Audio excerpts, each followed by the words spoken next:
तो आज हम इस लेक्चर में सीखेंगे व्यू में लैंग्वेज। ठीक है, तो लैंग्वेज ये होता है कि फॉर एग्जांपल अगर आपका डॉक्यूमेंट है इंग्लिश के अंदर और आपने जो है किसी और लैंग्वेज के अंदर उसे कन्वर्ट करना है, जैसे उर्दू हो गया या हिंदी हो गया या कोई और लैंग्वेज हो गई, तो आप इन कमांड के जरिए जो है वो कर सकते हैं। ठीक है, लेकिन इन कमांड को इस्तेमाल करने के लिए सिर्फ आपका ये जो माइक्रोसॉफ्ट वर्ड है ये होना ज़रूरी नहीं है, बल्कि आपका अच्छा नेट होना जो है वो भी बहुत ज़रूरी है। फॉर एग्जांपल लाइक ट्रांसलेट हम स्टार्ट करते हैं, तो ट्रांसलेट में 3 ऑप्शन आ जाते हैं हमारे पास। ठीक है, अगर आपने पूरे डॉक्यूमेंट को कन्वर्ट करना है किसी और लैंग्वेज के अंदर,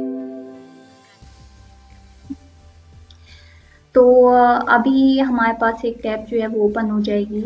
लाइक हाँ, ये ट्रांसलेटर जो है ये नेट के जरिए जो है वो आपको ओपन हो गया है। ठीक है, तो आप लिखा हुआ है कि ये देखें, तो फॉर एग्जांपल मेरे पास जो है ये था जो हमारे पास जो है उर्दू में लिखा हुआ था, सॉरी जो हमारे पास यहाँ पे इंग्लिश में लिखा हुआ था। ठीक है, और वो तमाम कुछ जो है वो उर्दू में कन्वर्ट हो गया। ठीक है, तो लेकिन इस कमांड के लिए ये है कि आपके पास नेट की स्पीड जो है वो काफ़ी अच्छी हो, तब ये हमारे पास पॉसिबल है।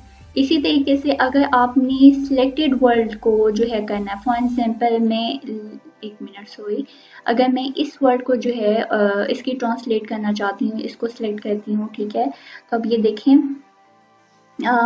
सर्चिंग हो रही है अभी, तो ये जी, ये देखें इंग्लिश था और इसमें उर्दू पाकिस्तान लिखा है, तो ज़बान जो है ये उर्दू में लिखा हुआ आ गया है, तो लैंग्वेज को उर्दू में ज़बान ही कहते हैं। ठीक है, तो ये हमारे पास इस तरह इन कमांड को इस्तेमाल किया जाता है। ठीक है, इसी तरीके से ये थर्ड कमांड भी है जो ऊपर वाले दो की जगह जो है वो की जाती है। फॉर एग्जाम्पल इसमें तो एक लफ्ज़ हो गया या पूरा डॉक्यूमेंट हो गया, लेकिन मिनी ट्रांसलेटर की किस तरह होता है कि आपने एक पैराग्राफ करना होता है या सिलेक्टेड पैराग्राफ करना होता है। लाइक अगर मैं ये पैराग्राफ जो है इसको सिलेक्ट कर देती हूँ और इसको जो है ट्रांसलेशन इसकी हो जाती है, तो ये देखें हर लफ्ज़ की जो है, हाँ, हर लफ्ज़ की जो है ये देखें मैंने एक पैराग्राफ चुना और ये इसका जो ट्रांसलेटर है उसने इसकी जो ट्रांसलेशन है वो करके दिखा दी है।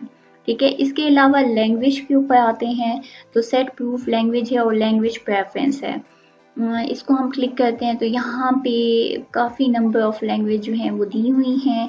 इसमें से कोई भी सिलेक्ट करके आप उसमें अपने डॉक्यूमेंट में जो है उसका इस्तेमाल कर सकते हैं, अपने डॉक्यूमेंट को उसमें ला सकते हैं। ठीक है, और इसके अलावा लैंग्वेज प्रेफरेंस में भी जो है ये दो दी हुई है, क्योंकि हमने ट्रांसलेटर के अंदर ये सर्च आउट किया था, तो वहाँ पे काफ़ी ज़्यादा ऑप्शन दी हुई थी, लेकिन हमने ये दो सिलेक्ट किए थे, तो इस वजह से ये दो आ गई हैं। अगर इसके अलावा भी आप कोई सिलेक्ट करेंगे तो वो भी यहाँ पे आ जाएंगी और इसको आप अपने डॉक्यूमेंट में इस्तेमाल कर सकते हैं। तो आज के लिए इतना काफ़ी है। Thank you.